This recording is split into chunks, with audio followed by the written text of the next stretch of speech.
Okay.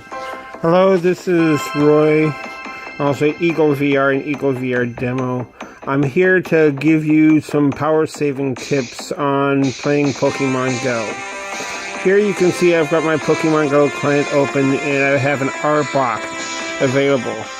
If I click on the RBOC, it's going to take me into the game where, it's got the AR option on, so it wants to use the camera. I'm going to run from here so that I can show you this trick. What I'm going to do is I'm going to open up my settings, go into location, or let's see, turn the locations off. Okay, open up settings, and then in here go into location. Now, I know that this works on Android 6. I'm not sure about, the other ones. I can go into the PokemonGo app from here and look at the permissions and notifications. And what I can do is I can go into permissions and I can turn off the permission for the camera and for the contacts. I don't need PokemonGo spamming everyone in my contacts list. Now you're going to need locations because that's how it tracks where you're at. Storage, I'm not sure about. When I checked this, basically it's where, it's storing the pictures that you're saving with the game, but if you turn the camera off, it'll turn the storage off. I'm not sure if this is required for saving, the game data. But, now I'm going to go back into the game.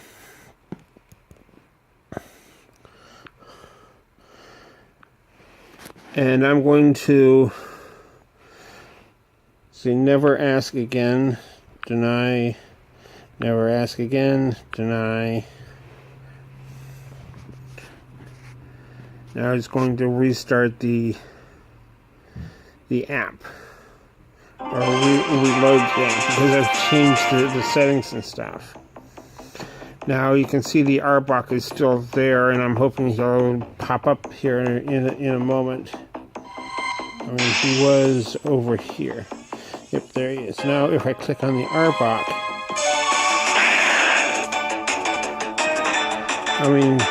there's no AR options. The AR is just blank. If I go, so it's not going to be using up my camera data, and that should be, saving some money. Let's see if I can catch him real quick.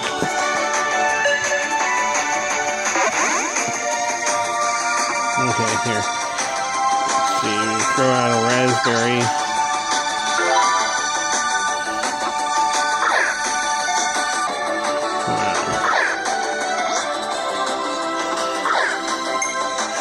It's hard to throw these Pokeballs when you're holding several cameras.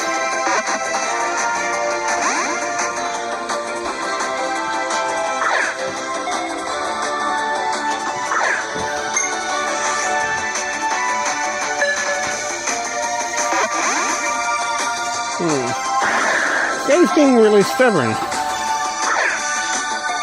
Now it's doing curveballs. Let's try another raspberry.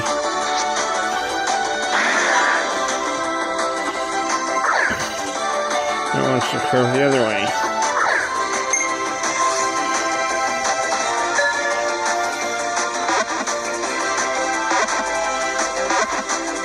Okay, so I caught him. Okay. Now, since we've done that, let's go look at a couple of other power saving modes. Okay, go in here up to your settings. You turn off the music so that you're not using a lot of sounds. You want your sound effects so that you can hear when the Pokemon pops up and the vibrations, so that you can, it'll buzz to let you know. But if you turn the power saver mode off, this only works by, reducing the power when you turn the phone upside down. So I go ahead and save that. Now, when I turn the phone upside down, it saves power. It'll still vibrate, it'll still give me the alerts, but it won't show the rendering of the screen. It's not, I mean, it's tracking my GPS, but it's not showing the map. So that's also using a lot less data and a lot less power. And then I turn it back over, to get this back up. Now, a couple of other points is, if you go into your settings here, go into battery life,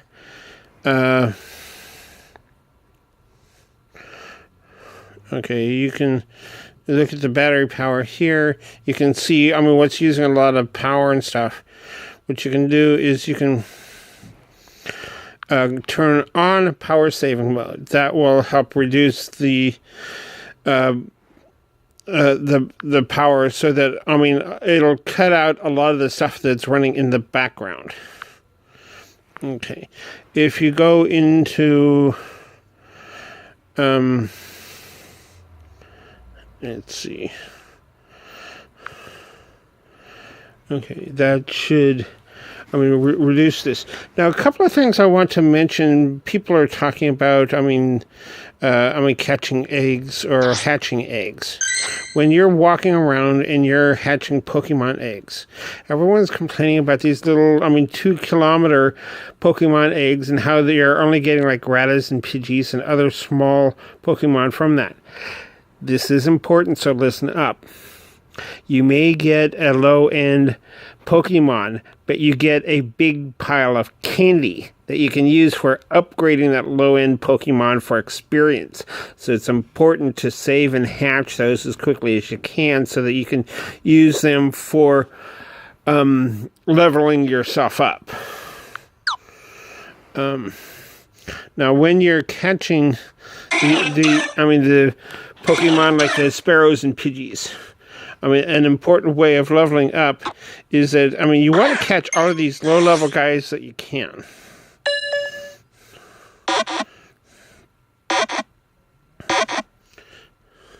Caught him. Okay. Now, when you go to level these guys up, you'll see that there's, every time you catch one, you'll get 100 Stardust that you use for upgrading. But you see the Spearow candies here. You'll get a lot of those in the Poke eggs. Now, it takes 50, candies to upgrade one Spearow.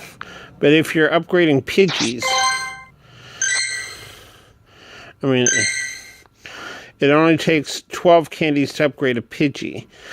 So for every 12 Pidgeys that you get, or for every 4 Pidgeys that you get, you turn 3 of them in, and you'll have enough candies, to upgrade one of them. And every time you upgrade these guys, you'll get 500 experience points.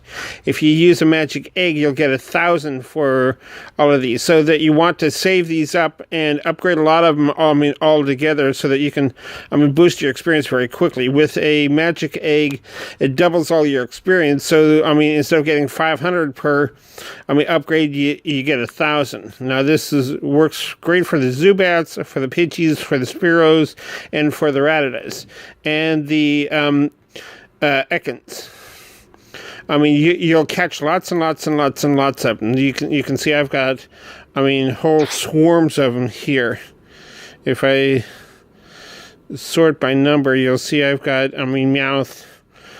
Meowth is not so much. That one takes 50. Rattata takes 25. Ebok or Ekans take 25, but you'll catch lots of those. Spearow or Ekans is 50. Spearow is 50. But you can get a lot of these from eggs. The Rattata is only 25 per. So, these guys, you want to catch a lot of them and use them for experience. You want to save them up, trade in, your low level ones, you pull down to the bottom of the information screen and you transfer, and this trades it into the professor so that you'll get 1 candy. You get 3 candies when you catch them, and you get 1 candy when you turn them in, so each low level one that you get will give you 4 candies. And then you can trade those into, upgrade these into Eradicate. and you want to, save up your ratas, so that you, get you only upgrade the highest ones when you've got your experience bar up here. Now, another thing that's important, when you're deciding which Pokemon that you want to keep and upgrade, look at their attack. You see, here it says normal ground. This one says normal ground. This one says normal ground. Sometimes you'll get one that'll have, special attacks. That'll have different attacks, and they'll have different values here for attack values. So that you'll want to, upgrade the one. Like that one was, this one's tackle and dig, but this is 12 and 45. This one's fang and quick attacks, so that's 10 and 35. So that even if you've got a Pokemon that's lower, level, you want to pay attention to their attack value, because that attack value, like here is Body Slam, that does 50 damage. And so that you want to, keep the one that you want to keep track of, and then you'll go up here to the top, and you'll put a star there so that you'll remember to save that one. Now, when you're doing power up, you'll use the power up. Here for this next level of power up, it takes 400 Stardust and 1 candy, to level them up, and I'm not going to do that now. But what this does is that you want to save up your Stardust that you get from everything that you catch, so that you upgrade only the ones that you want to keep for battling. The others, you don't want to upgrade them, because you'll end up, trading them in, or you'll catch better ones later on once you get to higher levels. I recommend not trading in anything or upgrading anything unless your backpack is either full or you get up to around level 12. Once you get to level 8, you'll start getting the raspberries that you can throw out to make the Pokemon easier to catch. And once you get to level 12, you'll get the Great Balls, which are the blue Great Balls that you can use for catching the higher level Pokemon. And as you level up, you'll get higher and higher level, Pokemon. Once you get to level 20, you'll get the Ultra Balls, which are the yellow ones. You'll also get, as you level up, you'll get more, of the, eggs and incubators. Now, I'm going to start incubating. This one, you'll get one when you start that's infinite. Okay. And I'm going to save that. I'm going to open up another one, start incubation, and these ones you can buy, or you'll get them from Pokestops, and they'll only have 3 eggs. And these little 2K eggs are important because although they may be weak Pokemon, you may also get rare Pokemon. I've gotten Horsey and Staryu and other stuff from them that are harder to find. But they give you lots and lots of candy, so that's important for being able to upgrade, the Pokemon that you want to upgrade and evolve. So walk around and hatch as many of these as quickly as you can, because the 10 kilometer and the 5 kilometer ones are going to take a while to hatch, but the 2 kilometer ones, you'll hatch them very quickly. And you want to hatch the 5 and 10 kilometer, you want to save those up and hatch them later on when you're at higher levels, so that they will spawn higher level creatures when they hatch.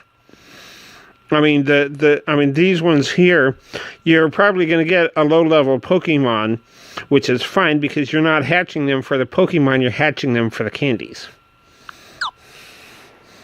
Now, you can see here there is not a lot around here. There are only 3 Pokestops in my neighborhood, close by.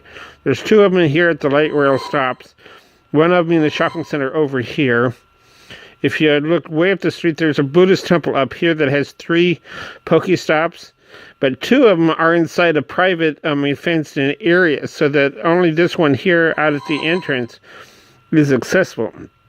And then there's a gym off here in the distance. Now I can actually look in the gym and see who's there. And I can actually, once I get to level 5, I can actually go in here and choose my team without actually visiting, being close enough to the gym to actually, fight it. I just need to be able to talk to the gym to, look at the team and stuff.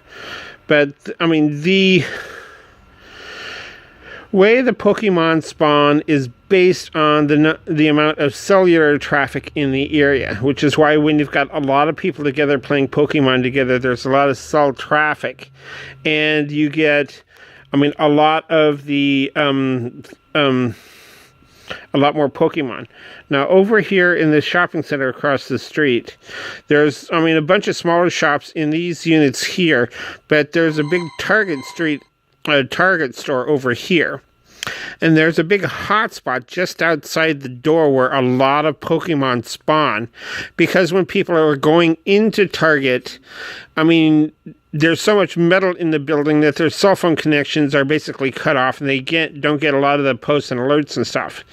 If you've ever walked around Walmart or Target or one of the other big box stores, you'll find that it's always difficult getting cell phone messages and stuff inside. But as soon as you step out through the door, your phone pings the local towers and says, okay, I can talk to you now. And the tower starts spamming all of the messages and stuff that were sent when you were walking around inside the store. So that as you come out, that all that cellular traffic that's being triangulated between the local towers says, okay, there's a lot of cell use here. So that outside the entrances to large buildings and stuff, that have a lot of traffic, like, Walmart and Target and Kohl's and other, big stores, and outside, the entrances to your malls and stuff, you'll get a lot of cellular traffic, which are really good hotspots for catching Pokemon, because you can see that there's hardly any spots around here, and nothing that I would really safely put a lure in. But just using incense and stuff around this Pokespot over here, I catch water Pokemon over there all the time. I catch Pikachu, Charizard, Shellder, Magikarp, Tentacool, Goldie, lots of others, over in this area between Walgreens and Target. So the cell traffic has a big effect on, how quickly, things are going to spawn. And if you look at some of the videos that I posted from downtown San Jose, where there's lots of Pokestops, close by, there's a lot of Pokemon that'll spawn down there. And at the Cesar Chavez Park, where I'm hoping to run the Pokefest this weekend, I want to get a lot of people, to come together to play Pokemon all weekend long, because, I couldn't get to the one at the park in San Francisco today. So I want to invite people, here to San Jose, and, running between, say, Deer Dawn Station in San Jose State University, east to west, running between, say, 280 in the south up to Julian Drive in the north, which basically covers the central downtown area. I want to invite you to come play Pokemon. There's a really good Pokestop in the, where the San Jose Ice Arena is set up every winter outside the San Jose State Museum at the head of Cesar Chavez Park, between the museum and the hotel. So that's a really good space to come. Every night people are hanging out there, catching lots and lots of Pokemon, and they keep the lures running all the time. Also at San Jose State, in the lawn outside the public library, there's, several lures, several Pokestops close together. Now, something that I also want to talk about, cellular data. Every time you open up a Pokestop, let's see if I can get this one to pop up here. Okay, you see, every time it downloads this image anew, a lot of times, it'll be completely empty. And it's not just this image, it's downloading the entire image. and then it's cropping down, to this one here.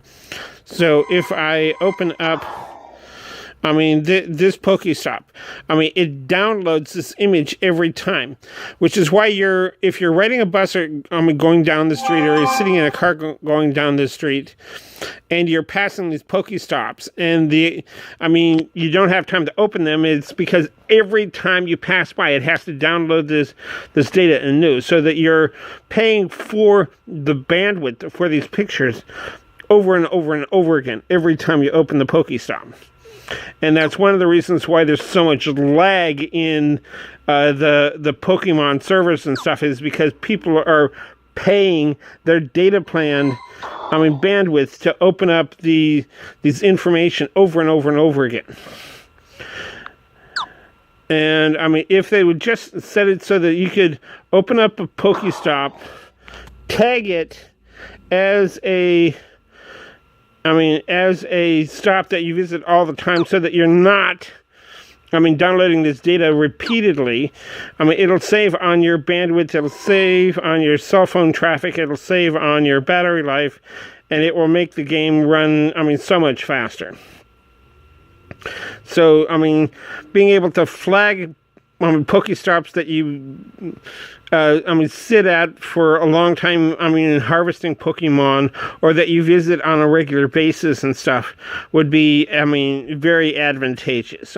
Just they're caching the data from all these Pokestops, so that you're not paying this cell phone, data plan for your cellular service over and over and over again for the same data, which I think is cruel and unusual, expense and stuff. The best way of making money is forcing you to pay for the same thing over and over and over again. But, okay. Thanks a lot. I've got to go. I'll see you next time. This is Roy from Eagle VR. And, thenewsbubble.com. Come down to San Jose for the San Jose Pokefest. This is the third weekend in June, which is the 22nd to the 24th. I want to run it all weekend long, so that whenever you have time, you can come down, meet up with other people to play Pokemon. There's lots and lots of Pokestops close together, in the downtown San Jose area. So see you then, see you later, have fun, and enjoy the game.